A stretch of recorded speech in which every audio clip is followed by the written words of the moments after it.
Good morning from London. I'm Anna Edwards alongside Guy Johnson. We're an hour away from the opening trade. Here's what you need to know. Asia stocks and iron ore prices fall after China's key economic conference disappoints investors. Beijing signalling more borrowing and spending, but omitting policy details. French President Emmanuel Macron is set to name a new prime minister in the coming hours as he looks to avoid another government collapse. Plus, sources tell Bloomberg the ECB expects to cut rates at both its next two meetings. This as President Christine Lagarde says Europe's growth is losing momentum. Good morning, Anna. I bring you a sea of reds. Take a look at this board. You've got the stocks, Euro Stocks 50 futures down by 0.2%. Euro dollar trading at 104.62. Post the ECB, pre the French Prime Minister, which we're expecting this morning. News on that. The Chinese market is down by 2.37. You can't just talk, you've got to walk, you've got to deliver. And the Chinese authorities haven't. We'll come back to that in a minute.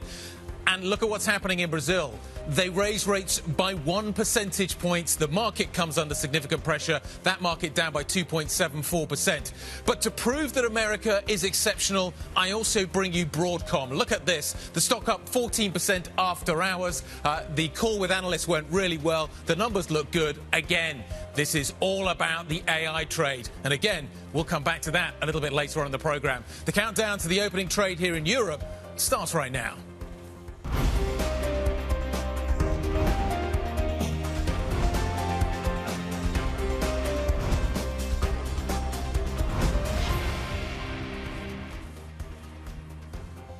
Friday the 13th. Good morning, everybody. I'm just saying, but there's an interesting angle on this one, I think, this morning. In the Western world, Friday the 13th is considered unlucky, I read in front of me on my screen. But in Chinese culture, 13 is a lucky number, which means assured growth or definitely vibrant. That doesn't seem to be the case this Friday the 13th. That does not seem to be the way the market has interpreted the latest communications from, yes, the Politburo earlier this week, but crucially that Works conference that has just wrapped up and that we've heard lines from today. So they've reiterated their focus, Guy, on fiscal stimulus and on cutting back on monetary tightness, so reducing interest rates. But it was all very broad strokes once again. So once again, we find ourselves reading stories that talk about a lack of detail. We are expecting yields to, the Triple R to be cut at some point, for interest rates to come down, and so yields are at a record low. But we see stocks are down in China, iron ore is down in China. That could matter for London, of course.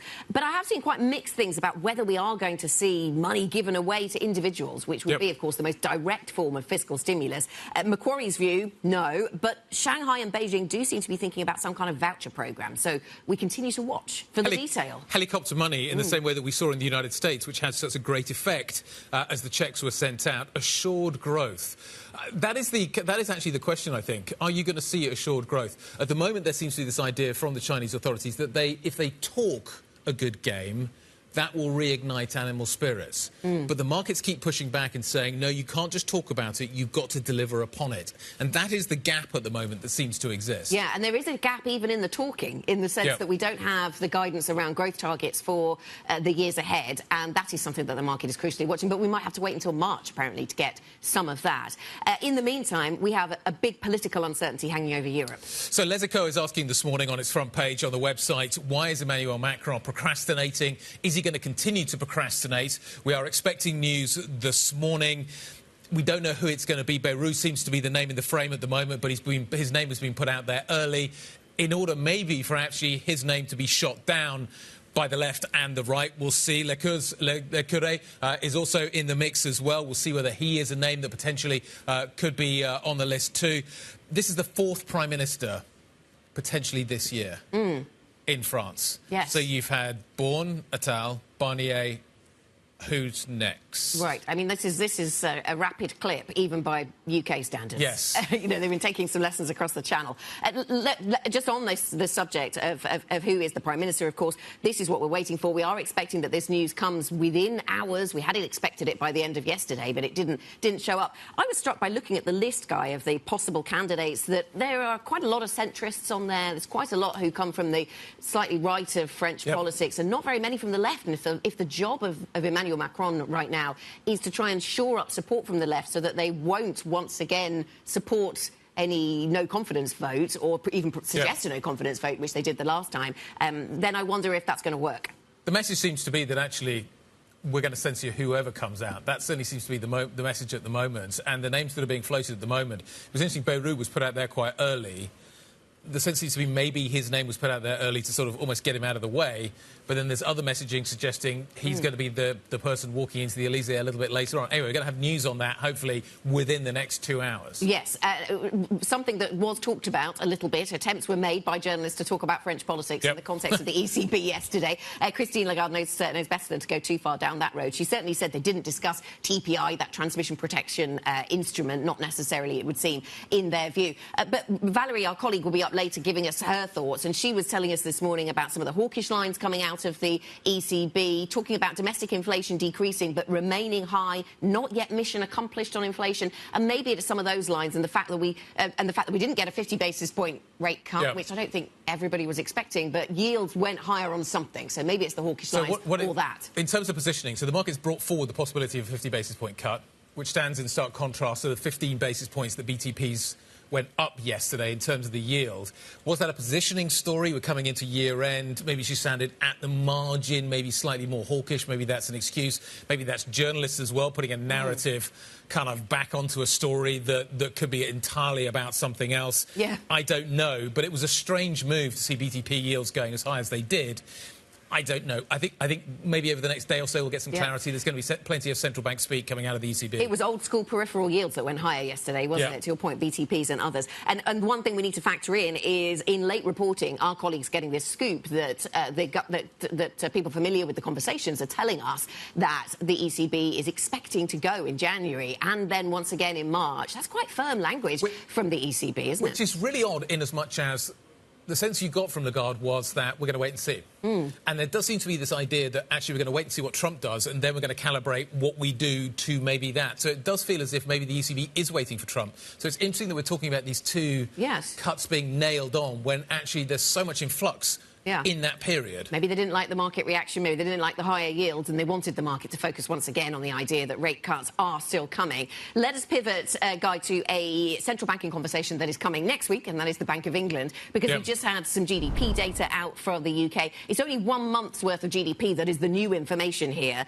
but it came in once again weak and, crucially, once again negative. So prior month we were down by 0.1% month on month. This month we are as well. So this is a contraction, still seeing contraction in the UK economy. We're working our way towards that Bank of England meeting, which up to this point had not been expected to deliver a rate cut just yet, but the pound is a little bit weaker perhaps on those expectations shifting. The GfK data was also reasonably negative, not that negative in terms of what we've seen. There is a story that I read this morning talking about the fact that UK consumers are not going out and spending on big-ticket items as they work their way through the Christmas period, which again just speaks to this kind of caution around taxes, a sense of unknowing as to what happens next. Anyway, what have we got to work our way through some of these key stories? We've got some great guests. George Magnus, Associate at Oxford University's China Centre, is going to be joining us to talk about what we haven't had out of China. Owen Captain, Head of Economics and Strategy Research at UBS, joining us as well. We need to talk about the Fed, the ECB, what is happening on both of those two stories. Where does the economy go in a Trump era?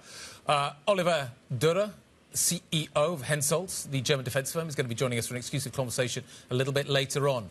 What is going to happen with defence spending going forward? Are we going to get to 2.5 as being the average? Are we going to head for 3% in terms of defence spending within NATO? All of those questions germane for that conversation. Yes, and let's think about what's coming up today. We are still waiting, of course, for a French Prime Minister, so that should be top of our agenda. Other things we're waiting for. We were going to hear from ECB voices. Crucially, Holtzman, notable hawk, he'll be speaking in Vienna, so we'll perhaps focus on his words, certainly in the light of that story that we had after hours yesterday talking about cuts almost nailed on from the ECB. So we'll certainly look to see if he has any response to that.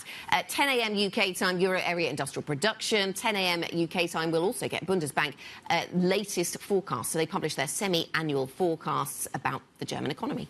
We should look forward to that. It's going to make entertaining reading. I don't mean that, of course.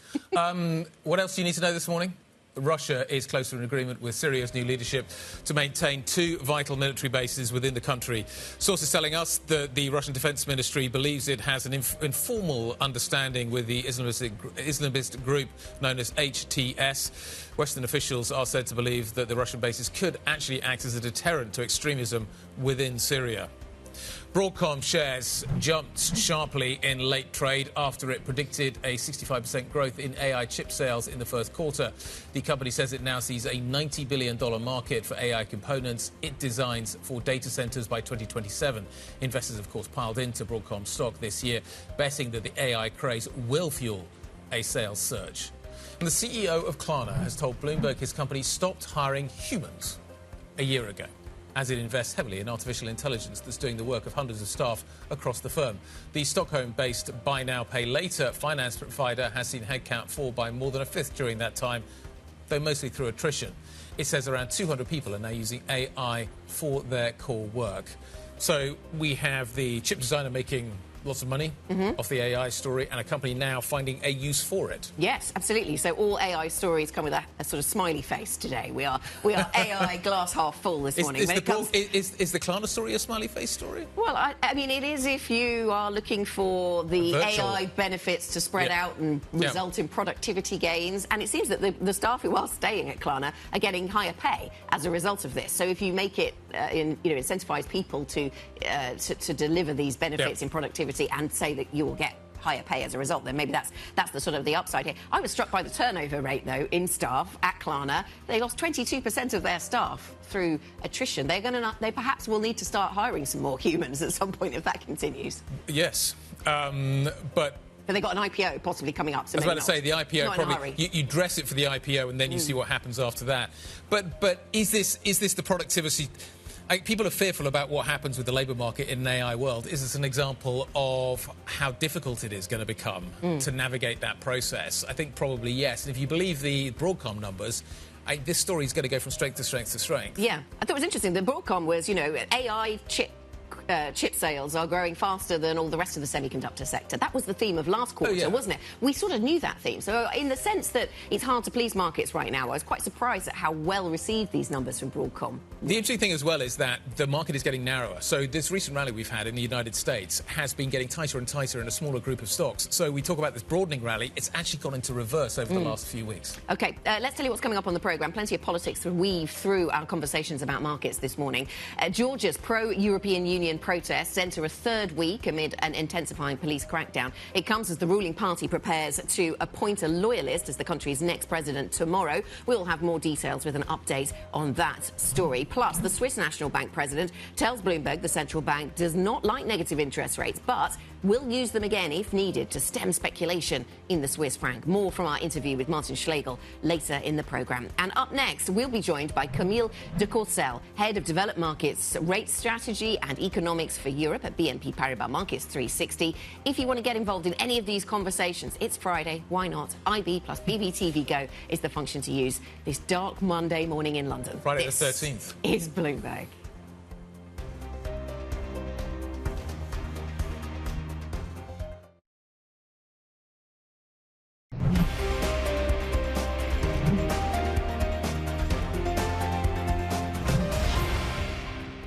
The risks to economic growth remain tilted to the downside. The risk of greater friction in global trade could weigh on euro area growth by dampening exports and weakening the global economy. Lower confidence could prevent consumption and investment from recovering as fast as expected. That was, of course, the ECB President, Christine Lagarde, speaking after the central bank cut for a fourth time this year. Bloomberg has subsequently learned that ECB policymakers expect to lower rates by another quarter point in January and probably also in March. This as inflation stabilises and growth remains sluggish. That all sounds quite dovish, yet BTPs went up by, 15 basis points yesterday? I'm scratching my head, trying to understand why. I think we're all trying to put a narrative on that story. Valerie's here to maybe provide some clarity. Guy, her press conference just didn't really live up to this dovish expectation that had been priced into the market. Yes, they removed that need to be restrictive in the statement. Yes, she talked about those downside risks of growth. But when it came to her discussing inflation, she reiterated that the inflation risks are two-sided. She wasn't worried about inflation risks undershooting. She also said that there was no discussion around the neutral rate. And if we read in between the lines on that, Guy, that tells us that there was no big push from the doves for the need to return to expansionary territory. Lastly, when we look at their revisions, there were growth revisions for 2025. Yes, they were revised down, but only marginally. The market really wanted to see a bigger message from Lagarde when she took the stand at this press conference. The reaction mostly was in European fixed income. If we flip on, just take a look at how BTPs traded. They were some 16 basis points higher after this press conference, Guy. That is the second biggest move higher just this year for the BTP market. We also saw bunds and OATs in France. Those yields moved higher as well. Now, in juxtaposition to what's happening across over on the pond, when we look at the Treasury market, implied volatility on the Treasury market has actually hit the lowest this year. It's the lowest in actually since early 2021. So while we've seen some volatility in European government bonds, the Treasury market does necessarily have priced all of this implied volatility out due to us being more certain about the Fed's next move. Valerie, thank you very much indeed. Valerie's Hotel on what happened at the ECB yesterday. Camille de Courcelles, Head of Developed Markets and Rate Strategy Economics for Europe at BNP Paribas Markets 360, joining us now around the table. Your thoughts on why BTPs went up yesterday? Yields went up, BTPs went down? I mean, yields went up, generally speaking. What we have seen was at the front end, all the, let's say, one-year area moving up as well. And I think it might be related somehow to the fact that, you know, there was all this question about the neutral rate. Lagarde, until recently, never really gave a number. And this time around, she referred back to a paper that was published almost a year ago, highlighting that the ECB staff were estimating neutral being in a range of 1.75 to 2.5%. But it's above what the market was pricing as a terminal rate. So we think that could be that could have been a catalyst for pushing rates higher.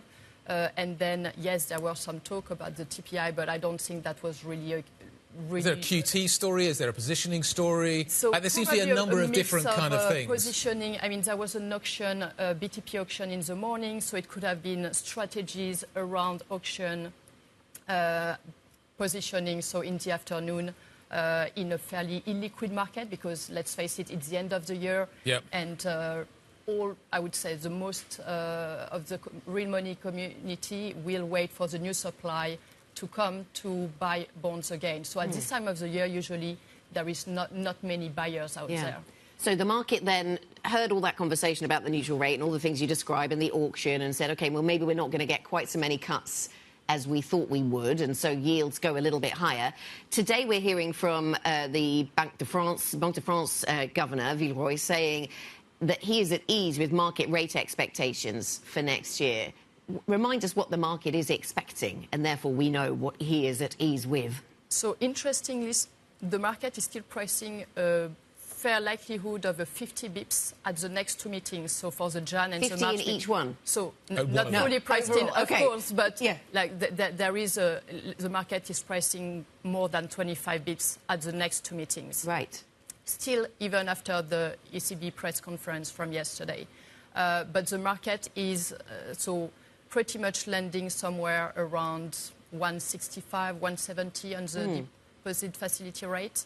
So a bit lower compared to that range that Lagarde has provided us yesterday. So that's interesting, because our overnight scoop, story from colleagues in Frankfurt suggesting that the ECB, our sources saying they're going to cut again in January and they're going to do it in March, but not suggesting that 50 basis points is it's part of a policy toolkit, but certainly not anybody's base case, it seems. So does that mean that that yields need to go higher still from here? So after the sell-off that we have seen, maybe the market is a little bit more balanced. But on Monday, we will hear from Lagarde. She said that she will talk about neutral. So that will be the first speech, let's say, around that from her. It will be very important. But let's bear in mind that the market is still below that range of estimates of where neutral is. So I think the market could still push a bit higher. The market will probably be a bit more vulnerable as well to what the Fed will deliver next week. So that could be another push higher for the front end of the euro rates market. The thing about the beginning of next year is that everybody's just waiting for Trump. You do wonder whether the ECB is just waiting for Trump as well. Why not wait? Why not see them make a decision? it is in some ways a surprise that Lagarde, this story is out there, that they're committing to these cuts at the beginning of next year, given the fact that we don't know what's going to come out of the White House at the beginning of next year. Do you think the ECB is actually probably a little bit more cautious around that risk event at the beginning of next year than we're assuming? So, of course, they have to make some assumptions. So they will work on different scenario analysis. But the point is that the ECB is much more concerned by the impact on growth. Yep. And as Lagarde said, for inflation, it might be marginally a net positive, but it's only near term. Right.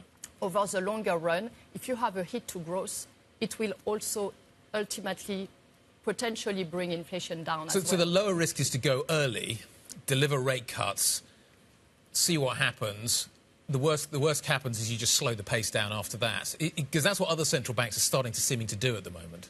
Yeah, we think the ECB will cut at each meeting by 25 bips. We think the ECB is concerned by growth to the downside, and that will be the main driver, especially when they say that they are on track to return to 2% very quickly next year. They have also said that all measures of underlying inflation are consistent with inflation at 2% on a sustainable basis. So inflation is not so much of a worry here. It's really growth which is leading the ECB action. And Camille, where does that leave you in terms of European rate strategy then? Because I see from your notes ahead of our conversation that you're buying Spain, I think. Talk us through the rationale there. So firstly, I would say on the back of this fundamental story, ECB having to cut at each meeting, which is very different from our expectation for the BOE or for the Fed, yes, it makes sense.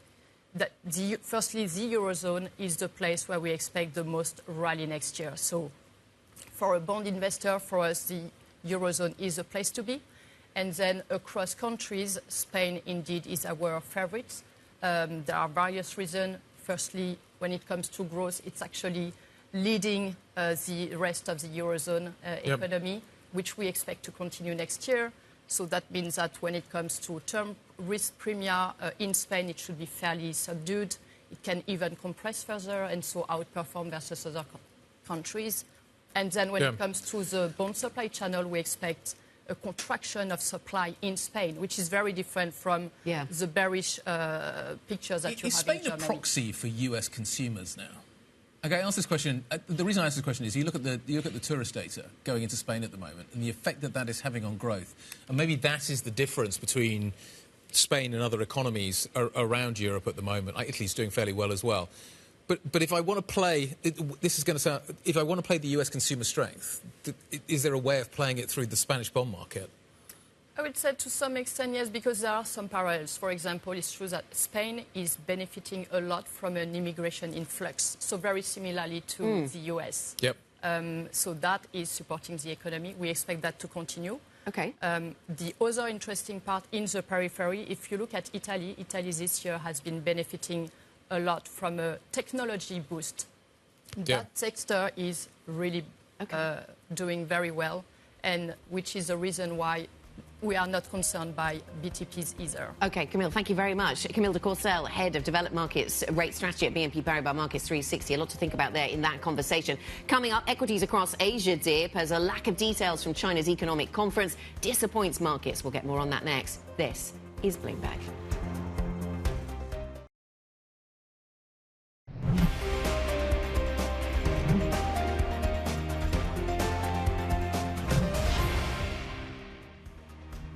Welcome back. This is Bloomberg, the opening trade. It is Friday. This is what Friday's expectations for European equity markets look like. Not expecting to move a great deal this morning. Waiting for news about a French Prime Minister. US futures look actually a little more positive, up 1 or 2 tenths of a percent on E-minis, and Nasdaq futures up by 4 tenths of 1%. In terms of what might move in the European session, commodities and luxury, we keep both of those sectors under review because of what is happening in China. We'll get more details on that in just a moment. In terms of bond market activity, then, let's have a look at where we are on the bond market story as European bonds open up after a very busy day yesterday for bond markets. Yields going quite a bit higher for European bonds on the back of that ECB press conference. Today, a more mixed picture. We see the yield in France coming down, but only by a very slight amount.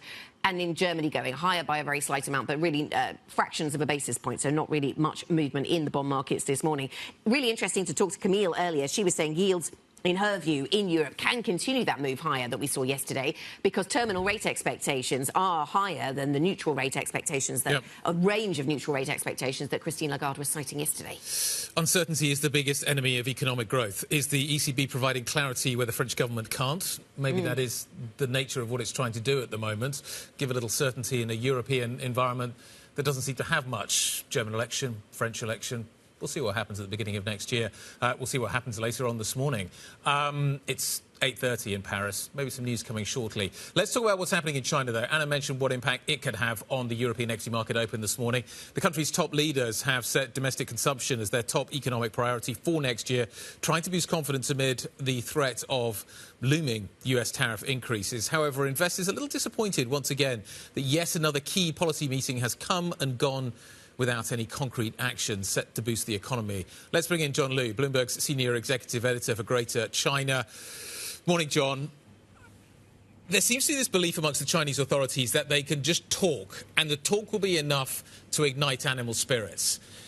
The market seems to be signalling, no, we want action. When does that gap close? When does action come? Well, I think the disappointment we're seeing in markets today is the result of the fact that we had this very strong statement from the Politburo on Monday, where they changed the stance of monetary policy to the loosest it's been since the financial crisis. And then you have this meeting, and there's this expectation they're going to come out and pull out some additional surprise bullish stimulus measures out of their pocket, and that just didn't happen. And so I think the market was expecting more than it should have, and it didn't get it. And there was, I think the biggest bit of disappointment was that there wasn't a number put behind some of these measures. China saying they're going to do more to strengthen social safety nets. China saying that the government is ready and willing to borrow and spend more. I think the market wanted a number. It didn't get a number, and that's why there's some disappointment today. So some disappointment. You see that reflected in stocks in China, in what's happening in gilt markets in China. You see it reflected in commodity prices overnight. So we'll keep an eye on how that translates into the European session, John. What about the growth target then for China? Because there's a live conversation about whether China meets its growth target this year.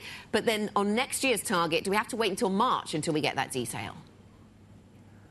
We will most likely have to wait until March, until the National People's Congress at the start of that month, before we get an official announcement of the GDP target for 2025.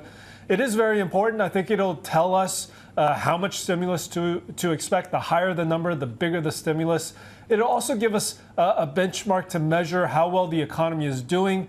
If the economy starts falling behind by too much, behind that target, we should expect to see more stimulus. If you look at where consensus among economists is now, it's for 4.5% growth in 2025. So probably a target around there, I would think. John, are the Chinese... There was this story kind of circulating a few weeks ago that the Chinese were basically just going to wait until they knew what Trump was going to deliver. Is that what's in reality happening here? I don't think they are waiting for the overall package or the overall strategy for 2025. That's very clear. As you said, it's the consumer, it's domestic demand, it's the government borrowing more and spending more. I think there is some flexibility and some response room in terms of magnitude. And so if the Trump tariffs come in at 60+%, you might see that stimulus in terms of size being even larger than expected. And if Trump is more dovish, then maybe it's smaller. John, can we linger for a moment on the fiscal stimulus expectations and where they focus? When we speak to investors around this desk, they talk about how China's done quite a lot when it comes to infrastructure spend and maybe the property sector as well, but that they really want to see this focus on consumption. And we've seen that maybe that China is now more politically motivated to focus on consumption, given what's happening with the new Trump administration. What could that look like? Could it actually look like vouchers for people to go out and spend? I mean, what's the talk? There has been a lot of talk of vouchers. So, for example, the city of Shanghai actually issued vouchers of its own, but not national vouchers. I think it's much more likely, if you look at the outcome of this conference this week, that China's going to spend to improve healthcare it's going to spend to improve pensions, because the level of savings in China is actually quite high. And so the idea is if you make people feel like their futures are more secure because there is more of a social safety net, then maybe they'll be willing to draw that savings down and spend more now.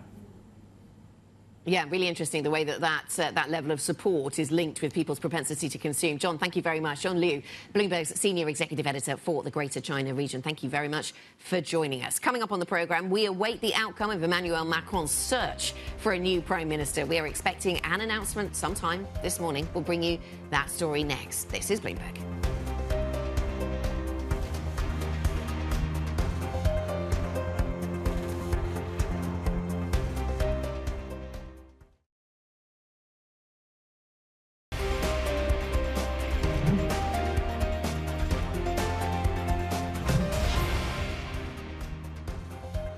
20 minutes to the market open here in Europe. This is what we're looking at, fairly mixed picture. We have got some interesting after-hours stuff coming through from Broadcom. We're factoring in the disappointment coming out of China. We're also factoring in central banks as well. The ECB and the Swiss National Bank cutting yesterday, but the SNB delivered a surprise, a bigger than expected 50 basis point cut. This as it seeks to stem the gains that we are seeing in the franc. Martin Schlegel, the SNB president, the new SNB president, spoke to Bloomberg about future rate cut expectations. So our mandate is price stability, and we really want to have inflation in this target range for the inflation. And by lowering interest rates today, we have stabilized the inflation forecast, which also means that the probability of future cuts or cuts below zero are lower today than they were before. You also said in your statement you changed your language, while in September you said that further rate cuts may become necessary. Now you're just saying that you'll maintain a monetary policy which is necessary to ensure inflation remains in the range of price stability. So is it correct to understand from that we will see less rate cuts in the future? So with this rate cut that we did today, monetary conditions are appropriate again, and the next decision will take place in March. Then we will come together as a board and take a decision if we need to adjust monetary policy to maintain price stability. SNB President Martin Schlegel speaking to Bloomberg yesterday. I want to turn our attention to what is happening in France right now. The French papers, the websites of the French papers are talking about the idea that François Bayrou should have been received at 8:30 a.m. at the Elysée. The expectation is one would have to assume that he is going to be the next Prime Minister, but why the delay in naming the name? Let's go to Paris now. Bloomberg's Phil Serafino joins us from there. Phil, what do we know at this point? It seems that things are going to move fairly quickly over the next few minutes. Right. All we know is that an announcement is due this morning, and as you said, the French media are reporting that François Bayrou has been at the Elysée Palace. That would seem to indicate that he's the name, although, you know, I have to caution, Macron has changed his mind many times when making decisions like this, and so nothing is a done deal until it's announced. Bayrou is a veteran centrist politician. He's been with Macron basically from the beginning as a supporter in Parliament. And some members of his centrist party have served in Macron governments under previous Macron prime ministers. So this seems like a continuity pick, one might say. Yes, at moments like this, Phil, at moments slightly different to this, you might want to reward loyalty and somebody who's cut from the same cloth as you are as president. But in a moment like this, isn't there some expectation that he reaches across one aisle or another to try to widen his support base within Parliament? Would somebody who is centrist do that in any sense? Absolutely. That's a good point. A lot of the reporting over the past week or so has been about Macron reaching out to the Socialist Party, which is, the traditional center-left party in France. He's been trying to pry them away from this left-wing coalition where they're allied with a far-left party that Macron wants nothing to do with. And so the thinking has been maybe he'll go with a socialist or someone else from the left for prime minister, because he's trying to thread a needle here in Parliament. He needs to get 289 plus votes in Parliament. Appointing a centrist politician doesn't seem like it would bring him that.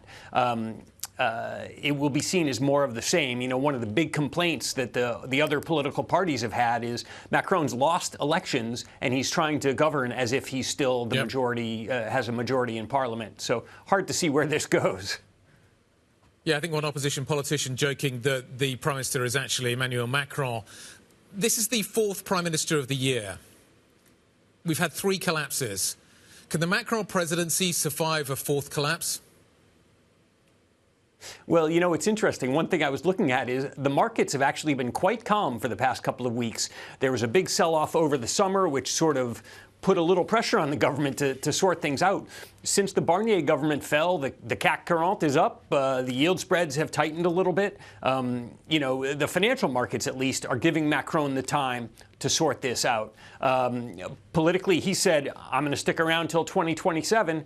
You know, it seems he'll be able to withstand that pressure until there's a real sense of crisis, and that hasn't happened yet.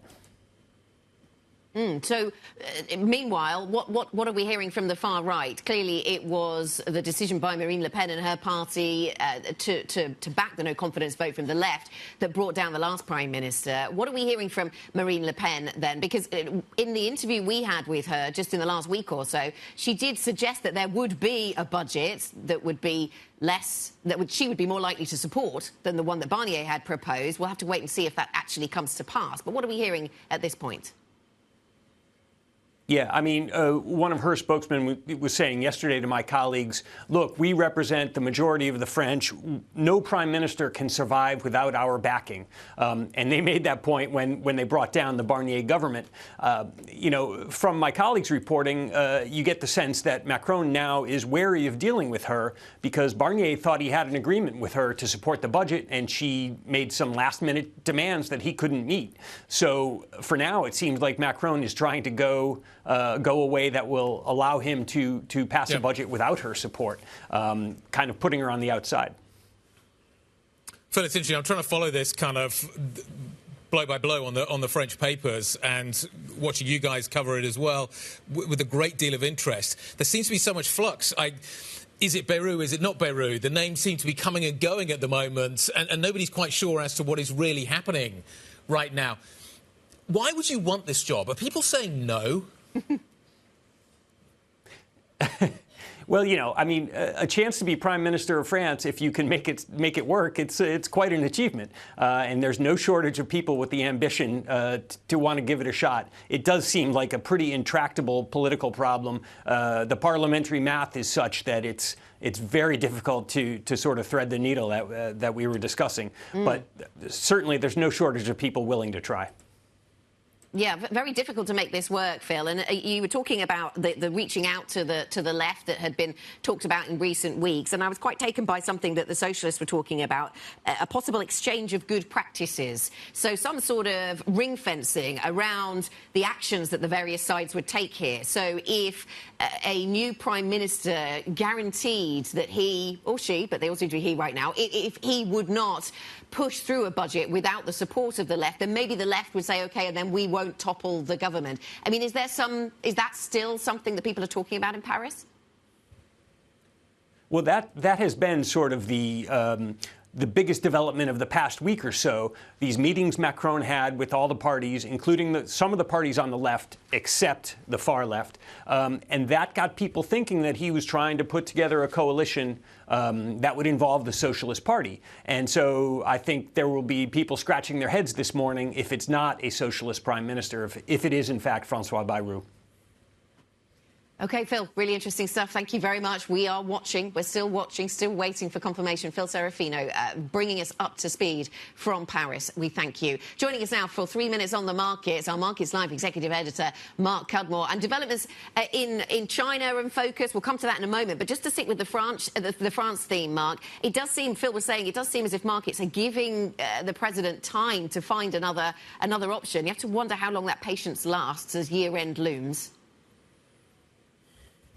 Yeah, I think that will be the case for the moment in terms of that. I think people have realised, maybe belatedly after the initial tension, that spending may not be too bad while they still struggle to get a government under some of the emergency measures. So I think the France story stays long-term negative, but I'm not sure you play the bearish scenario in any short-term basis. And I think that's the kind of story for next year, which makes it very hard. I am someone who thinks that the euro will be the outlet for negative pressure in Europe next year, and I think it'll be around the fiscal concerns, around the debt concerns, not just around France, but across the whole region. But it will be very, very hard to play in the short term because the ECB has many backstop measures now, and the fact is that while all these negative headlines around the politics and the government, they are not the core concern of excess spending. Ultimately, emergency measures can curtail that. The market's not giving the Chinese government much latitude, though. Why not? The talk is good. We keep getting disappointed, though. Do we need to see action in order for the market to actually respond positively next time? Look, we've been having this debate today. Chinese stocks are up 25% over the last 3 months. Hong Kong stocks up 15% over the last 3 months. It's a pretty wonderful return in any world. And that's since they kind of basically, I mean, it was about 3 months ago that they suddenly said, hey, we're going to try fixing the markets problem. I think what people are mistaking is they want a 2009 type rally. They want the stock market to double in a year. We're not going to get that world. This is going to be a stock market which is going to continue to be higher.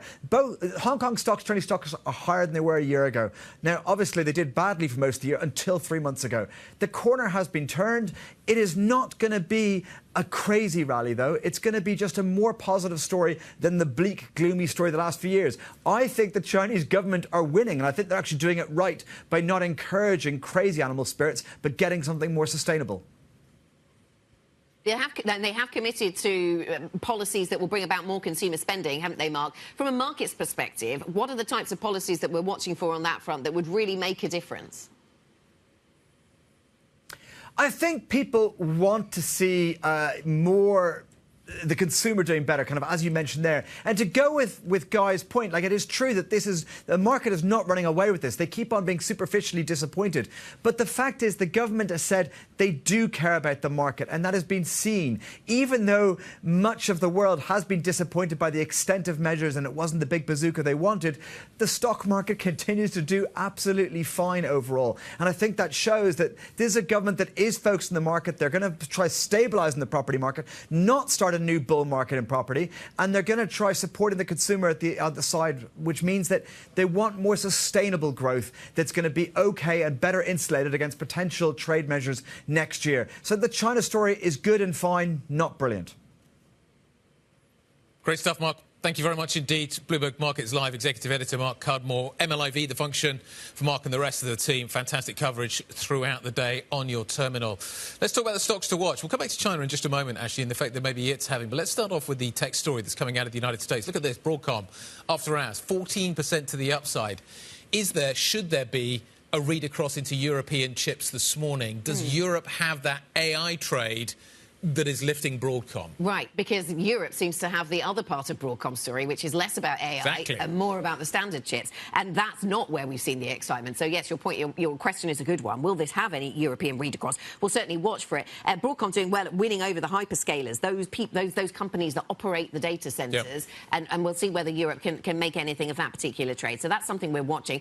You mentioned China, and we were talking there with Mark about China read across. And so a couple of sectors spring to mind when you're thinking about China. One is around basic resources, and that was actually the worst performing sector in yesterday's session. That sector was down by 1.6% as we were nervous about Chinese growth stories then. Today we've seen iron ore prices weaker, copper prices weaker, all through the Asia session. So that could once again weigh on our expectations about basic resource stocks. And we're right to be reminded by Mark that this is not necessarily about reigniting what we've previously seen in the property sector in China. This is something more nuanced. We'll also keep an eye then on luxury stocks as a result of the China story, because there we have seen some excitement. At the beginning of the week, consumer products and services did well because of that luxury trade. Will they continue to do so? We will watch out for that one. Let's talk a little bit about Chanel, not listed, but a big piece of news in terms of the luxury space. Mathieu Blazy, I hope I'm pronouncing that correctly, new creative director at Chanel. Now, this is owned by a couple of brothers. This is kind of one of the crown jewels, though, of the luxury space. But it'll be interesting to see what kind of effect he has, whether or not he can kind of change the narrative more broadly within the luxury environment. It's only the third creative director they've had in, I think, 40 years. Obviously, this was something that was dominated by Karl Lagerfeld for 36 years. But it's interesting that Chanel has had fewer creative directors in 40 years that France has had prime ministers in 1 year. I just point that out. Yeah, excellent, excellent. There's churn there. Let us talk about our expectations for the start of trade then. We see European futures, they look pretty flat, actually, kind of mixed, Guy. US futures look a little more positive. There's the Broadcom story we've discussed. NASDAQ futures are up by 0.4%. So we'll watch that. We'll also watch the gilt open as well because, of course, yesterday we saw yields across Europe going higher on the back of the ECB, and yields on gilts were in the mix there. Today we've had that disappointing data out on GDP, and the pound has dropped. So you wonder what happens there with the gilt story. Kazakh is also on the tape from the ECB. Direction of interest rates is clearly down. I think we got that message loud and clear yesterday. Interesting, though, that they all now seem to want to talk about the neutral rate. Neutral rate is closer to 2% than 3%. And as our first guest, Camille, was talking about earlier on from BNP, she was saying that that range is still... it's still not in line with where the market is in terms of the terminal rate. So we'll certainly look for any movement that we get on an ongoing basis as we get towards the end of the year on European bond markets. Still waiting for a French Prime Minister, everybody. Maybe we'll get that the next hour. The market open is next. This is Bloomberg.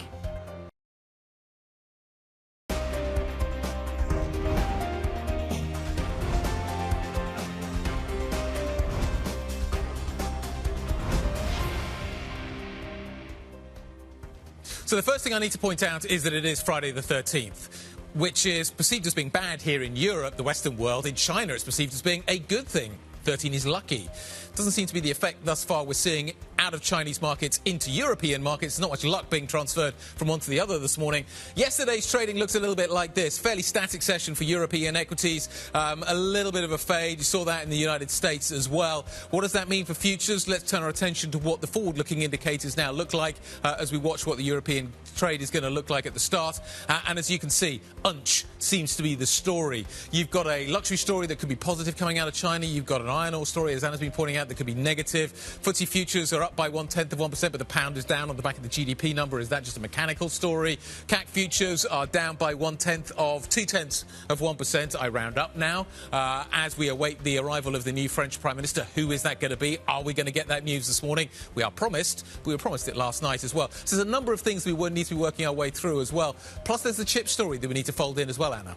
Yeah, absolutely. There is the chip story, and you see evidence of that perhaps in US futures. NASDAQ futures up by 0.4%. Let's get to some of the other developments that we're expecting to see play out across European markets. Firstly, on those chips, on that Broadcom story, positive reaction to that, but it was very much about AI chips, not the other kind of chips that, you know, go into phones and cars and everything else that Europe seems to do more of. So will there be any read across into Europe on that front?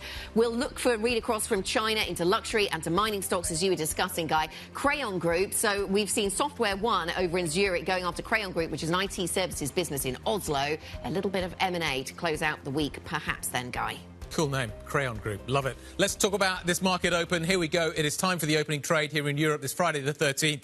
This is what we are looking at. We're expecting a cautious open. The FTSE 100 may get affected by the pound move you've seen this morning off the back of disappointing GDP data. But at the moment, absolutely flat as a pancake. Nothing to see here. Nothing going on.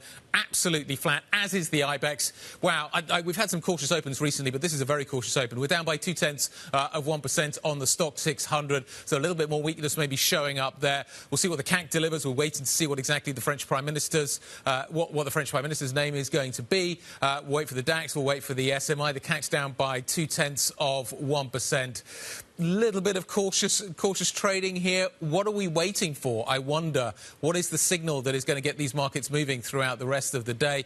Got a lot of the catalysts already this week. Friday feels maybe a little bit more cautious, Anna. Yeah, Friday does feel cautious, and a really interesting breakdown of sectors here, because we do see some of the things we're expecting at the bottom of the sector board, which is almost all red. We do have a few in positive territory. We do see consumer products and services, and we do see basic resources. So those two sectors were in focus for us because of the China news flow because of the disappointment around China through the Asia session. Also, healthcare doing badly. And often when you're feeling kind of risk off and there isn't a huge amount of, specific reason, OK, there's China, but there aren't specific, other stock specifics to factor in, healthcare sometimes provides some resilience then. But healthcare stocks are weaker, and we'll watch for details of why that might be. But basic resources, the worst performing sector right now, down by 0.7%. Rio Tinto is weaker. Perhaps the China link there. Consumer products and services, yes, some of the luxury names, Moncler, Burberry, Bruno Cucinelli, which was a big gainer yesterday on the back of its numbers, also a little bit weaker this morning. Banks are a little bit higher this morning, not by much. There's a big story kind of coming out of the States about deregulation around the banking sector, and you do wonder whether that would further open up the gap between what US banks and European banks are doing at the moment. European banks have had a sort of great run on returns to shareholders. That now seems to be running out of a little bit of steam right now. In terms of the points story, SAP is the biggest points gainer to the upside. Huge driver, of course, of what we've seen in the DAX so far this year, as has been Siemens and Siemens Energy. Siemens Energy is up quite nicely as well. Some of the banks are trading higher. BBVA up by 0.7%. Novo, LVMH, Astra, Rio, Roche. So pharma, as you say, and the miners under pressure. Yeah, SAP, is that tentative read across from what we're hearing from Broadcom? Is there a tech theme that does translate? Yes, some strength coming through in some of the banking stocks. Is that a reaction to a more mixed bond market picture this morning than what we saw yesterday, where we saw some fairly sizable moves there, maybe not linked? Rio Tinto is one of the drags on the market, and that does no doubt link to the commodity story that we've seen overnight. Thinking about commodities, where they go, and inflation, the risk of inflationary pressure from a potential ramp-up in tariffs from President-elect Donald Trump remains in focus with just weeks until he takes office. ECB President Christine Lagarde shared her view from Frankfurt yesterday. Restrictions on trade, protectionist measures are not conducive to growth and ultimately have an impact on inflation that is largely uncertain. In the short term, it's probably net inflationary, probable, but the overall impact on inflation is uncertain. Joining us around the table this morning, Aaron Captain, who's the Global Head of Economics and Strategy Research at UBS Investment Bank. Aaron, very nice to have you with us as we bring 2024 almost to a close. Not quite there yet. Still a lot going on, isn't there, as we wait for another Trump presidency. We just heard there Christine Lagarde talking about tariffs and the risks associated with that. Your base case, I think, is that we do get tariffs on China. That's been much talked about by the incoming administration, but not on the Eurozone, or not to a great degree. Talk us through the assumptions that you're making. Yeah, so for China, we've probably got the highest tariff in our baseline, so 60%, but we're excluding 25% of the Chinese goods, which is effectively what they did in 2018-19. Doesn't make sense to tariff the goods where China has 100% market share, right? There's nothing else to buy.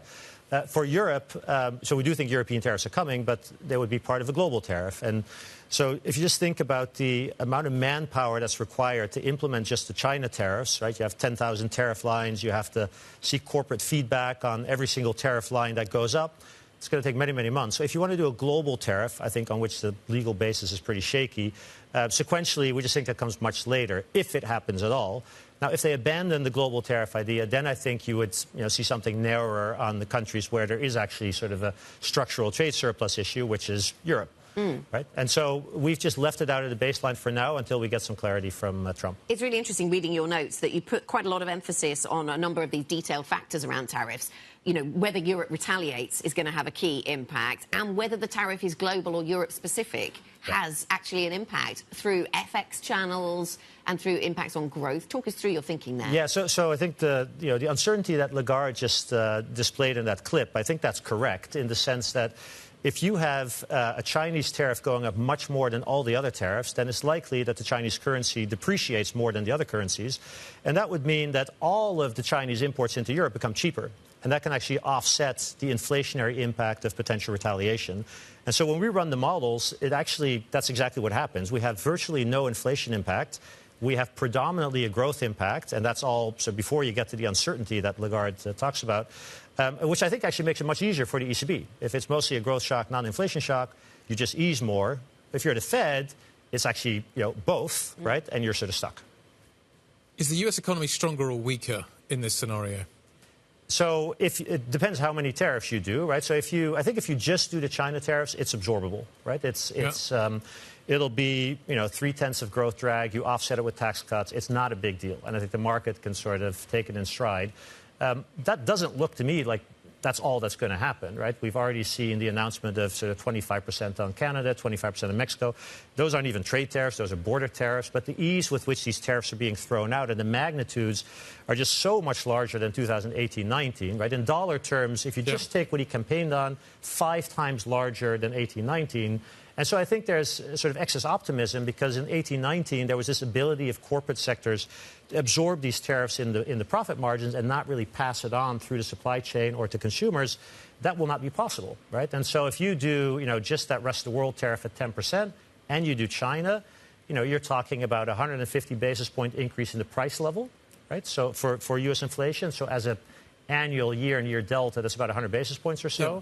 You're looking at, and then it comes down to the retaliation. So you're then looking, I think, at a domestic demand drop in the U.S. that's, 1.5 percentage point versus the baseline, and that's with low levels of retaliation. If you have high levels, the numbers sort of get really big. I also, because the nowcast data at the moment in the States points to a kind of high 2s, low 3s GDP growth next year. There's no sign of a recession. Everybody's seeing the potential to look through some of this stuff. As you say, there's a kind of optimistic steer being put on most of it at the moment by a lot of people I'm talking to. Is there a material impact on that nowcast data that could come from this? Like, would it be enough in magnitude to cause a recession? It doesn't feel like it, which means that the US economy just kind of continues to motor on. I think we're sort of pricing all the wishful thinking right now, which is that, and partly it's rational, right? So if you look at the personalities on the economic side, the fact that Lighthizer has not been given the cabinet position, I think, is sort of material because if you think back to the last administration, it wasn't clear ex ante who was going to win out and have Trump's ear in some of these trade restrictions. And so I think it remains to be seen. I think some of these people who've been appointed, like Scott Bessent and some of the others, they are sort of more transactional, escalate to de-escalate, and you can then sort of have some hope that this doesn't get out of control. But, I mean, some of these other personalities from the last administration, it was not transactional, right? This is a generational, multi-decade thing where they see China as a strategic competitor. There is no deal, right? So I think we have to sort of see where exactly that plane lands. And it is not obvious to me, listening to what the administration officials or incoming officials have sort of said the last couple of weeks, is that they've abandoned the idea of imposing tariffs on many other countries, right? And so I think we sort of need to see what happens. When we look at assets, there's only 2 assets in the world that are sort of in line with our forecast, which is oil and Chinese rates. Every other asset we look at is basically more optimistic. So I think we're not really pricing the tariff risk. We're not pricing that tariff risk. And where does that leave stocks? I think, have we seen markets sort of front-running the good news then and bringing forward gains that we might have seen in 2025 into 2024? So that's exactly our view. So we think we've actually even compared to sort of historical templates of what should the market do when the Fed cuts, et cetera. We are so far beyond that now. So we really, I think, have pulled forward all those returns. And I think you're now quite vulnerable early in the year to all the announcements that are coming, right? So we, for the S&P, we think there might be a little bit of consolidation phase, a bit of a pullback. So we have a little bit of rotation in leadership from the U.S. to Europe. Europe, I think, it's not as bad as people think, right? So that can get a bit better. But so, I think there is now sort of a sensitivity to what exactly gets announced after the inauguration.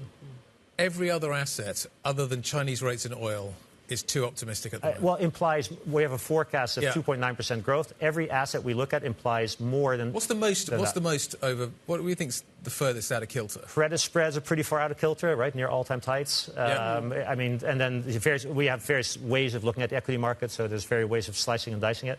But so equity, credit, it's all very, very optimistic. What breaks that credit trade then? Because we keep talking to a lot of credit voices in the last couple of weeks, and they're all still quite positive. And and we actually only, again, it depends sort of what happens. But so we have credit spreads modestly higher. I think the debate is, do they go higher at all, right? Yeah. And so. Because the strength of the U.S. economy might be one thing that Trump does deliver, seems to be the market's thinking. Yeah, and so the other things that sort of look really optimistic, volatility, right? So when you zoom out, when you zoom in, it looks like volatility went up the last couple of months. But when you zoom out, I mean, 1 year forward volatility for Europe, incredibly low on sort of a 10-year horizon, right? The only asset that I think has sort of started to price a little bit of the tariff risk is break-evens, but only at the very front end, and only really, I think, sort of partially China. Right? Beyond that, it's really hard to find where we're pricing the risk. It's going to be an interesting year. It's going to be a fascinating year. Aaron, thank you very much indeed for joining us around the table, setting us up nicely. Aaron Captain, the Global Head of Economics and Strategy Research at UBS Investment Bank. Core 6 looks a little bit like this morning. Let's talk you through the price action that we're seeing. It's a fairly cautious Friday that we're seeing, certainly when it comes to an index story. Nestle continues to go lower. 52-week low after 52-week low there. LVMH is a little softer as well. That Chinese consumption story not being priced into Europe this morning. Ferrari's up a little bit. The chip story, I didn't see it this morning. The read across doesn't seem to be there. And the pharma space is under quite significant pressure this morning. Novo down by over 2%. That's going to move the healthcare sector, isn't it? A big move in Novo, the size of business that is. Coming up on the programme, Europe's falling behind. This week's documentary from Bloomberg Originals takes a look at the missing trillions as a result of lacklustre growth and productivity. Could this impact the continent's standing as a global economic powerhouse? We will discuss. This is Bloomberg.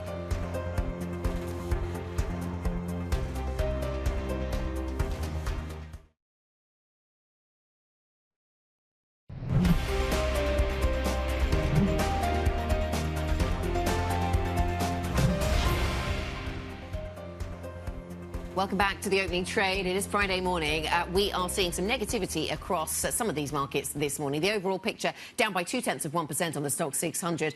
It's a little mixed, and we're weighed down in France by possibly what is happening on the luxury side of things. So let's have a look at some of the stocks that we're watching, some of the sectors that we're watching this morning, and the luxury space is one of those. We see weakness on Moncler, Bruno Cucinelli, Burberry, L'Oreal. So it isn't just Paris, but Paris tends to do badly, and a lot of the losses concentrated there, as you might expect. That move in LVMH and the like will be taking substantial points off the CAC 40. So it's down by 0.2%. And this all guy connected to the China story, a lack of detail coming through from these Chinese meetings around fiscal stimulus. The miners are down on the back of that as well, so that seems to be the other logical trade that we're seeing coming through into Europe this morning. In terms of kind of the names that we're watching, as you can see, you've got Rio, Anglo and Glencore all tracking a little lower. It's really interesting the spread that's within this space at the moment. The steelmakers, SSAB, down by nearly 40% so far this year. It's interesting that Antofagasta is absolutely flat on the year. Anglo-American, obviously we've got the M&A story surrounding what happened there, up by 27% so far this year. So there's actually a really big spread. And you would have thought that China would have been the biggest effect, but there are other factors that do seem to be maybe coming into play and maybe sort of causing a little bit of differentiation within this space, which doesn't seem that represented on the screen in front of you this morning. Yeah, this morning they're all just down a bit, aren't they? Let's talk about the insurance sector then, Guy, because we have actually some positive news from a couple of big reinsurers, Swiss Re and Munich Re, both of those businesses putting updates out to the market and both of them being well received. So Swiss Re shares gaining this morning after the Swiss insurance company posted targets for 2025 and gave us dividend commitments, all of that being welcomed by investors. And Munich Re, again, targeting net income of 6 billion euros next year, talking about good operational performance in all of its business sector segments. So positivity coming through from the reinsurance space. Not much positivity in Europe more broadly, though. So let's talk a little bit about that. The EU's low productivity and failure to invest have led to a decade of lost growth. With France and Germany in crisis, the continent risks losing its seats at the table of global economic superpowers. So Bloomberg has taken a deeper dive in this week's Bloomberg's Originals documentary into this story. The news for Europe just keeps getting worse. The French government collapses, plunging EU's second largest economy into turmoil. France's political upheaval in December offered another glimpse at fractious European affairs. Germany's under pressure and Volkswagen workers are striking hard. In my view, we are already in a crisis mood. Our former model is over. If we follow our classical agenda, we will be out of the market, I have no doubt. The EU's economy is now fighting for survival and struggling to keep pace with the US and China. Had the European economy grown as fast as the American economy over the past couple of decades, we'd be generating 3 trillion euros of extra income every year. That's roughly the equivalent to the total GDP of France being routinely added into the economy. Europe needs to have a digital era economy with companies that challenge those from China and from the US. Without that, the region's at risk of being unable to afford to protect itself in a world where security is no longer guaranteed. It's just a very tense moment for the world, and Europe's at the center of it. The voice there of Kriti Gupta, of course. That was the abridged version. You can catch the full Bloomberg Originals documentary on Europe's missing trillions. That's on Bloomberg.com and on the Bloomberg Originals YouTube channel. Sticking with the growth issues that are faced by Europe, Christine Lagarde also weighed in on the European growth story after yesterday's rate decision. But the latest information suggests it is losing momentum. Surveys indicate that manufacturing is still contracting and growth in services is slowing. Firms are holding back their investment spending in the face of weak demand and a highly uncertain outlook. Exports are also weak, with some European industries finding it challenging to remain competitive. For more on the state of the European economy, let's bring in Bloomberg's Jana Randau, who's in Frankfurt for us. And Jana, we'll probably come to some of the market responses and the commentary in more detail around the ECB and from the ECB yesterday. But just lingering on this idea of Europe's lost billions. And we did hear Christine Lagarde then talking about Europe losing momentum. Remind us, though, how front and centre the growth story is for the ECB. It has an inflation target. How much can it focus on the growth story declining? Well, it can, simply because inflation is very, very close to the 2% target. Christine Lagarde said she is not ready to declare victory just yet, but in fact, inflation is very, very close, fluctuating around that 2% level. And the ECB changed its official policy language yesterday, saying the focus is now not on bringing it back, but on stabilizing it at that level. So essentially, we're there, and that opens up the floor or the room for the ECB to then look at the economy, look at what's happening with consumption, with investment, and making sure that financing conditions are not too restrictive and actually are, in a state that they can help the economy. Jana, is there any sense that the ECB is waiting for Trump to arrive before it delivers a 50 basis point cut? I'm not sure that there is a lot of appetite for that 50 basis point cut. Policymakers are very clear in arguing in favor of gradual steps in a way, adding a little bit of predictability to a very uncertain environment. And if you talk to economists, they say, just from the macroeconomic backdrop, it doesn't really matter if you go 50 here and then wait, or if you go on a steady 25 basis point path. So I think for now, the expectation is that we will continue to see those 25 basis point steps. Of course, if something really bad happens, if there's another shock, another absolutely unexpected event that is threatening damage to the economy, I wouldn't exclude it. But for now, I would say it's just a risk scenario. And Jana, how do we sense that the ECB is weighing up the political risks, whether they come from President-elect Trump and the tariffs that are proposed, or they come from closer to home and Paris and France, where we're still awaiting news of who will be Prime Minister? Yeah, I think the fear there, or the concern is tremendous, and partially probably also because they're entirely powerless and really are at the receiving end. Trump is a risk on the trade side, but also on defense and security, of course, because we don't know what he's going to do with or how he gets involved in solving the Russia-Ukraine situation, what he might do in the Middle East. So it's just a very big wild card in terms of foreign policy, in terms of trade policy. And then, of course, closer to home, the ECB has some sway. It's a powerful voice in Brussels as well, urging for those reforms that also the former ECB President Mario Draghi identified in September, saying we need those reforms. We need more integrated capital markets. We need more investment in the energy transition, in digitization, or Europe will die of a slow, face a slow agony and die a very slow growth. So the awareness is there. The chance of doing something on the ECB side is very small. Jana, great stuff. Thank you very much indeed. The awareness is there. The action we await. Jana Randau joining us on the ECB. So the good news just keeps coming for Rachel Reeves, the British Chancellor. We've got some data out this morning. Britain's economy contracted for the second straight month in October. You don't often see that.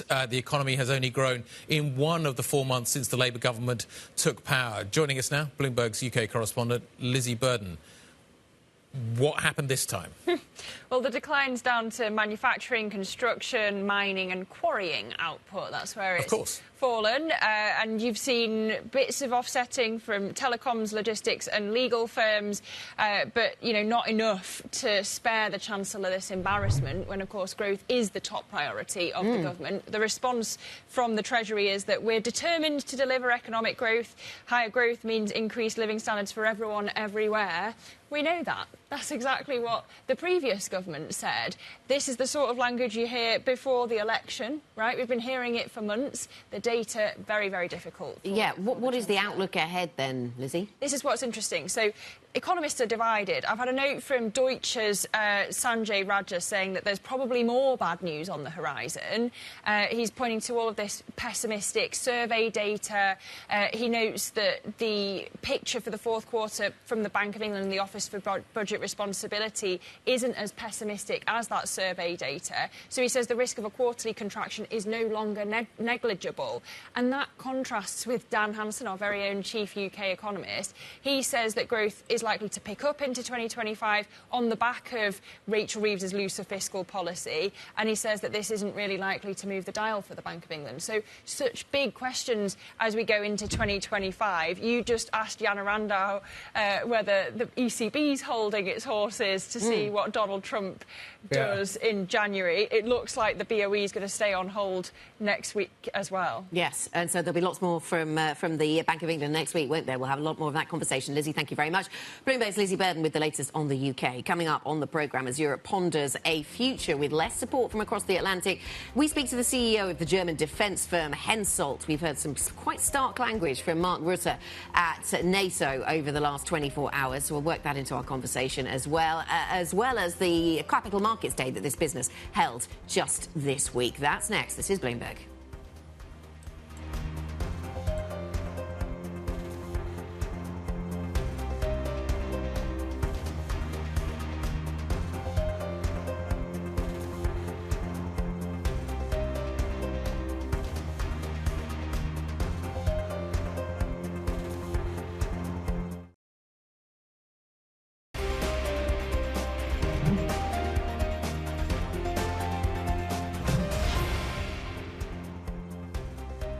Minutes into the session, let's talk about where we are with the European equities this morning. As you can see, we're going nowhere in a hurry.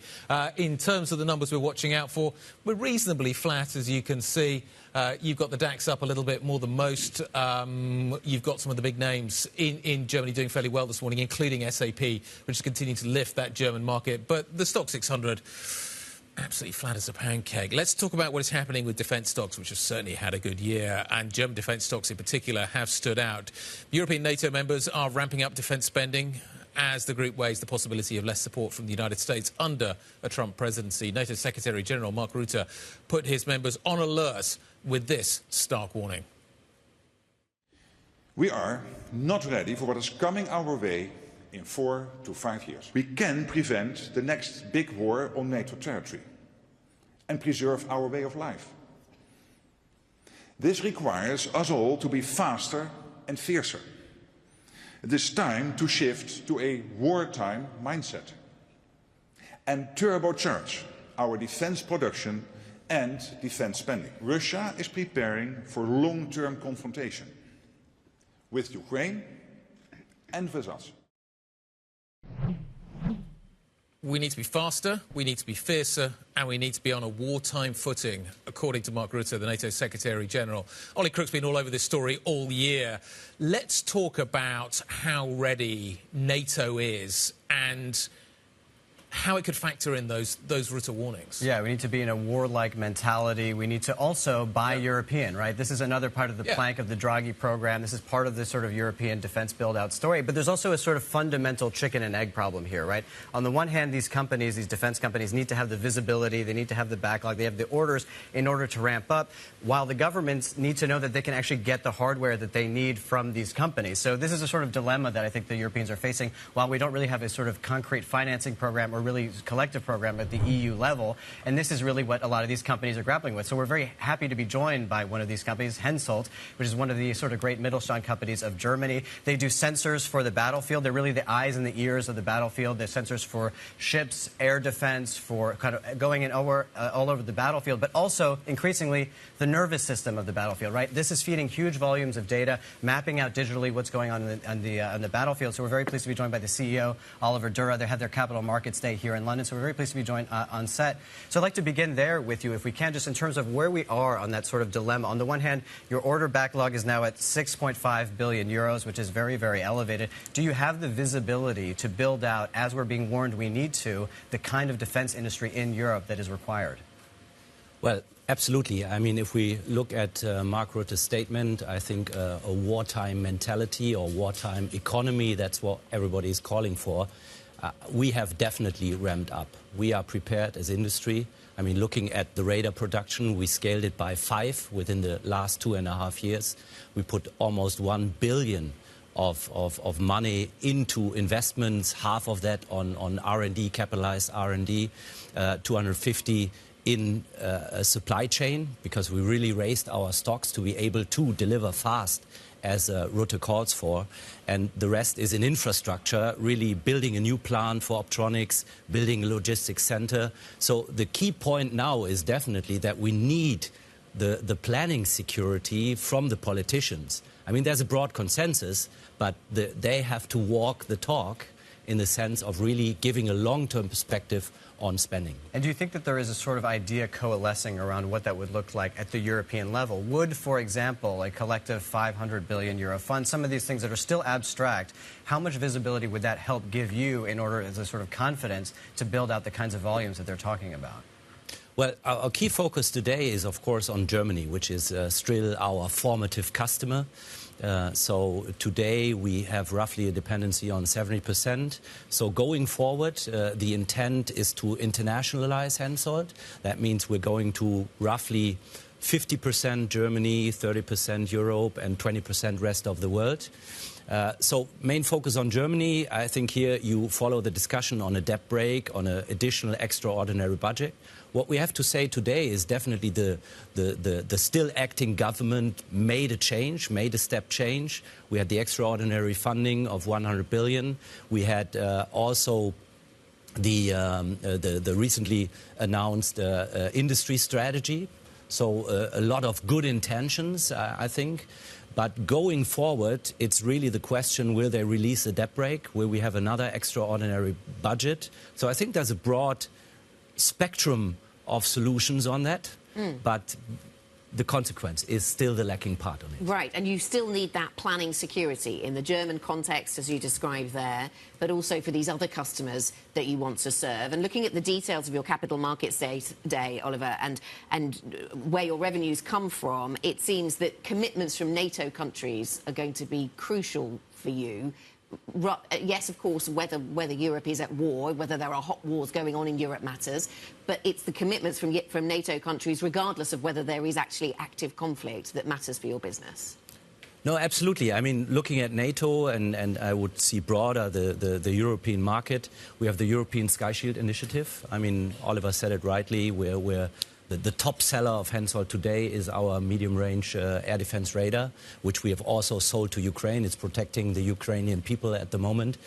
And here we see that this European Sky Shield initiative, more than 20 nations joined, but only 5 have placed their orders yet. Yeah, so I think that needs still to ramp up.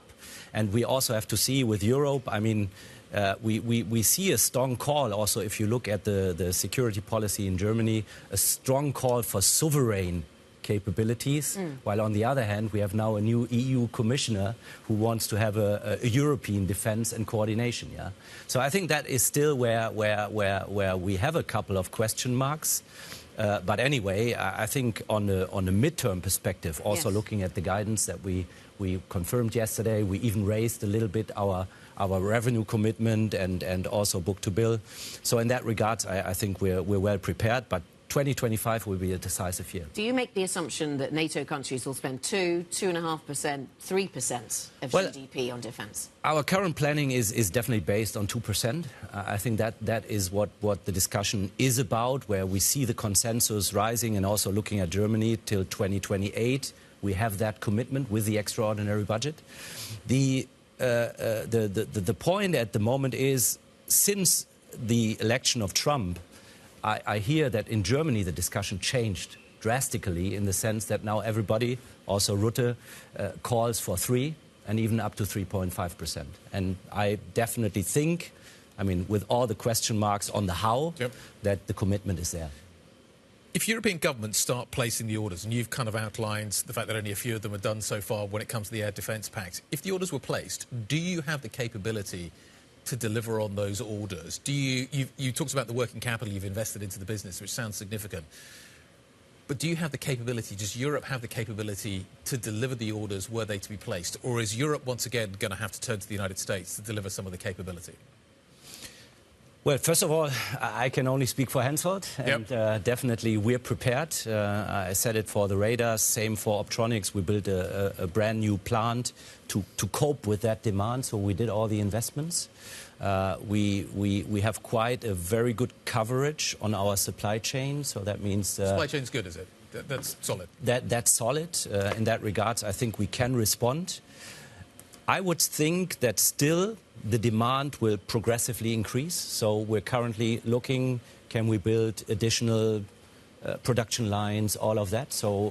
But a lot of that, I think, also depends on partnering. And if you just mention US, you heard that recently we signed an MOU with Lockheed Martin. So I think also with Germany buying heavily in the US, CH-47, F-35s, and also looking into the future, the F-127 Aegis systems. So there is a strong demand of localization as well. So I think in that regards, we're preparing to do double to answer the demand here, but also for other companies. That's part of our multi-domain solutions, the new setup we're choosing for Hensoldt.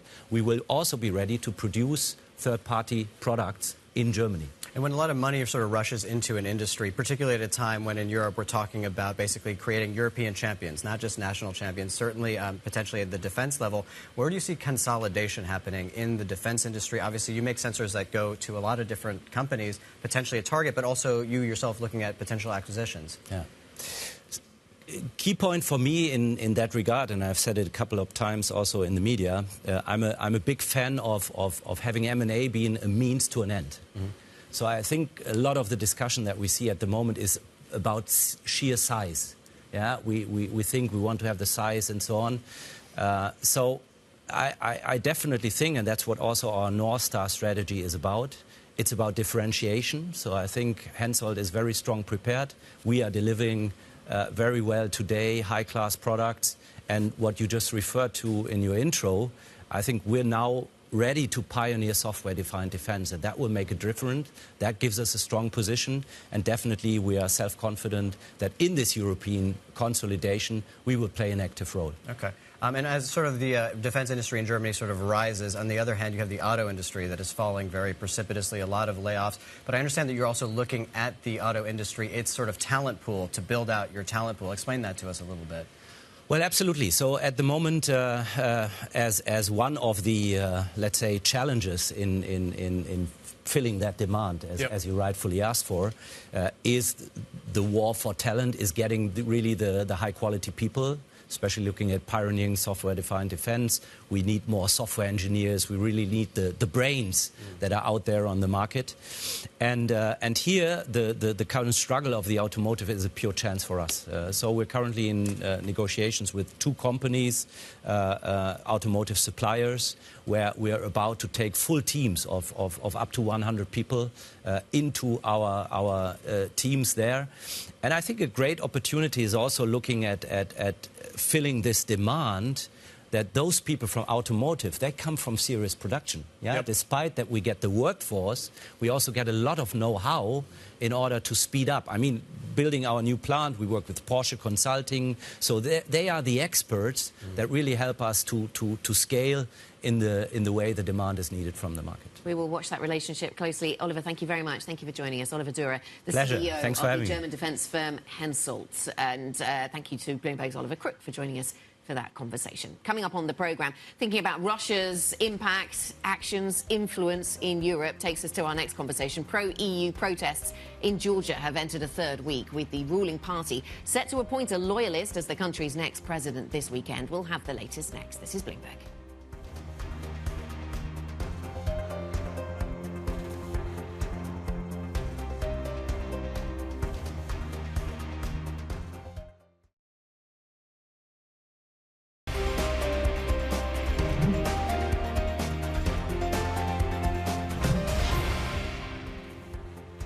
Welcome back to the programme, 8:45 here in London. Now, growing demand for IVF has turned the global fertility industry into a $35 billion business.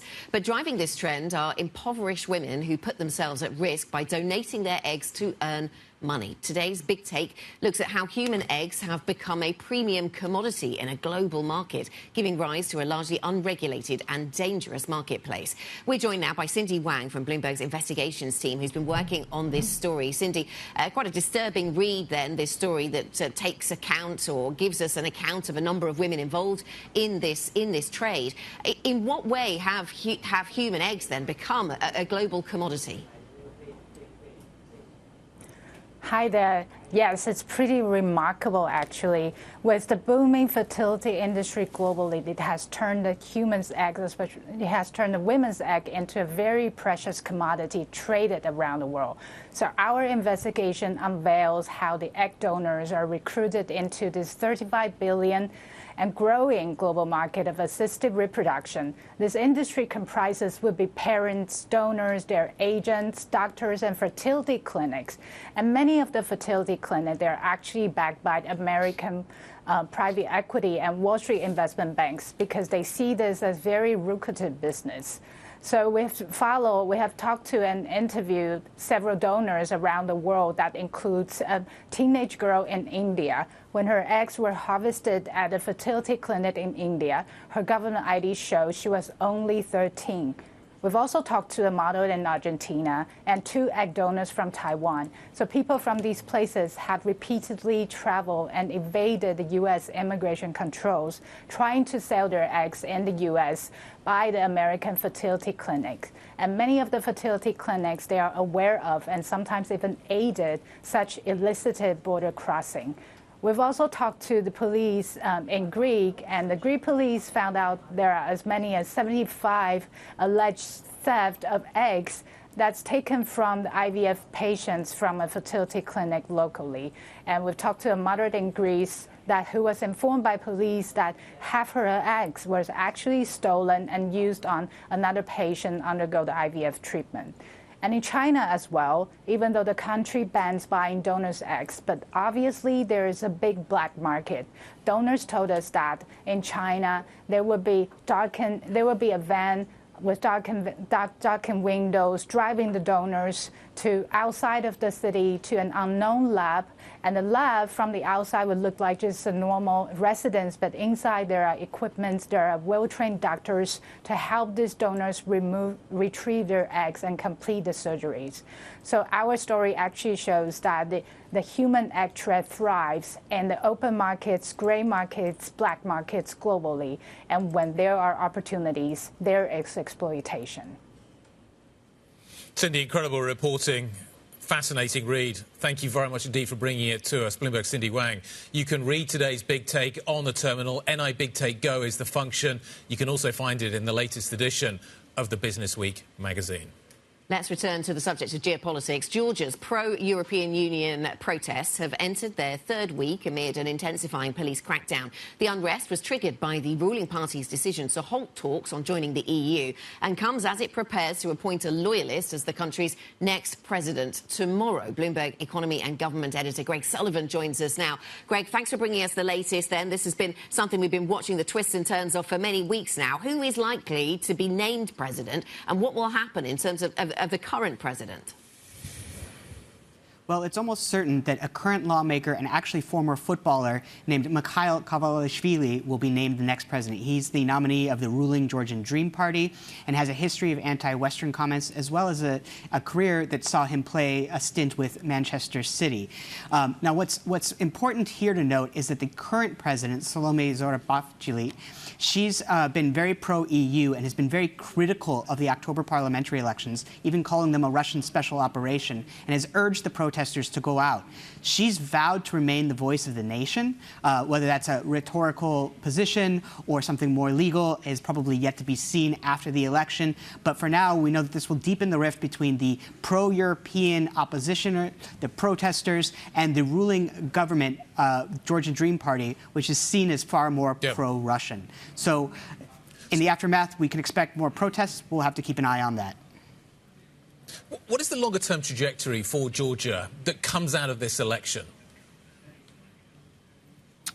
Yes, you know, that's really the question here, and clearly what's at issue in both the election and the protests. The opposition has these NATO and EU ambitions, but the ruling Georgian Dream Party actually suspended EU membership talks until 2028. They've been kind of seen as closer to Russia. And so really this is about a battle for the direction of Georgia and in which way it could go. Right now, the ruling party seems to be pulling it back away from EU, or at least slowing down that process, even though EU accession is in their constitution. But it will be interesting to see how it plays out in the years to come. Fascinating weekend coming up in Georgia. Greg, thank you for setting us up for that weekend. Greg Sullivan joining us on the Georgian political story. Let's talk about the kind of the political shocks that we're watching around the world. You've obviously had a series of them in South Korea. We've got this instability in France that we're watching so carefully. We're awaiting an announcement on a new prime minister. We thought we were going to get it last night. We were told we were going to get it this morning. President Emmanuel Macron back from Poland, expected to make that announcement, hoping to forge a broader coalition that'll keep the next prime minister in place until the presidential elections in 2027. Obviously, that's when his term ends. Antonio Barroso joining us now on this story. Antonio, talk to us about what's at stake here. We still don't know who the next prime minister is going to be. We know the challenge, and that's basically to keep the government intact. What's at stake here? Sure. I'm not surprised that it's taking Macron so long to decide. It's a tough choice because the new prime minister will have to contend with a continued fragmented and polarized parliament. And I think what's at stake here is the formation of some sort of loose pact of non-aggression between the centrist parties, the center-left Socialist Party, those parties on the center that support Macron, and then the Republicans on the right, so that they will commit not to vote in favor of dismissing the government. But that's just non-aggression, right? That doesn't allow really for the approval of policies. These parties have very different preferences when it comes to issues such as fiscal policy, such as pensions, such as migration. So even if you have a pact of non-aggression, getting policies passed in parliament is going to remain a huge challenge. OK, which suggests that it'll be difficult for anybody to get this done, Antonio. I mean, what are we going to be looking for? What will market participants be looking for when they see this name? What dots will they be linking to try and assess, well, will this person be any more likely to hold office as Prime Minister for longer than we saw with Michel Barnier? Well, I think, it's difficult to know what kind of signs we'll be looking for in terms of the personalities because, yeah, personalities matter to a certain extent. You might be someone, who is right now being flagged potentially, François Bayrou, a centrist politician, might be able to build ad hoc coalitions to pass policies. But I think the same challenge remains. The problem, as I mentioned before, is that Parliament is extremely polarized and fragmented. So I think much more than the personalities, I think markets will look at or should look at what the Prime Minister is able to do. For example, will the new Prime Minister be able to get a budget for 2025 passed early next year? We know that a special law that allows the government to roll over the 2024 budget has been sent to Parliament. It's very likely that this law will be approved before the end of the year. But the challenge of approving a new budget for next year remains. And if the new Prime Minister is able to get a new budget passed in Parliament, I think that will be quite important. We're watching for the news. We still don't know when we're going to get that news. We thought we were going to get it last night. We are anticipating it this morning. We thought we would be getting it maybe during this show. Now looks like that's not going to happen, and we're going to get it a little bit later. There's a co-asking this morning, why is Macron prevaricating? Maybe he's struggling to get a name that fits all those bills. Antonio, thank you very much indeed. Antonio Barroso. That takes us into the weekend. Do we get an announcement this weekend? If we don't, there's plenty of other things that we can be diverting our attention to. Absolutely. I think in Paris you can go ice skating. If you're fed up with all of the politics, then there is an enormous indoor ice skating rink being opened with a huge disco ball in the middle of it. What's not to love about that, Guy? That sounds like a brilliant place to go when you're waiting for political news to develop. Yeah, maybe you'll be watching the football. Maybe, OK, yeah, or you could be dressing up as Santa. Santa Con is on this weekend. You've got to go in the full outfit, though. You do. Yes, I was reading the instructions. You can't just go in a Santa hat. You have to be in full Santa gear from top to toe. And it is a self-described nonsensical Christmas parade. So, yeah, don't expect anything very So I'm going to talk about the football. Anna's going to talk about the darts. Oh, brilliant. This is excellent. So, yeah, so it's the Manchester Derby this weekend, Manchester City versus Manchester United. What I'm still stunned about is that Manchester City is still 4th in the Premier League. Manchester United is 13th. Because City haven't won for ages, and yet they're still sitting there at 4th. And I think they're only 8 points behind Liverpool, though I think Liverpool have got a game in hand. They went down to Juve pretty hard this week. You can talk about the darts now. I will talk about the darts, yes. Luke Littler. Does anyone remember him? He became something of a phenomenon. He was really very young when he did really very well in a recent darts championship. Well, he's going to be playing at the World Darts Championship. Some people will be actually watching the darts. Other people who will be there will be just dressed up in fancy dress costumes. It's a big weekend for dressing up. And drinking. Because if you watch, if you see the pictures, or if you're anywhere in North London and you see the people who are attending, it's a spectacle. Yeah, so you can either dress up as Santa or you can go to the darts this weekend. That is the mission of the weekend. Or you can watch the football. 4:30 on Sunday, I think the football is on. Speaking of the weekend, be sure to catch Bloomberg's new weekend edition. We bring you a collection of interviews, ideas and stories that explore the fascinating places where finance, life and culture meet. That is it, the opening trade. Have a good weekend, everybody. This is Bloomberg.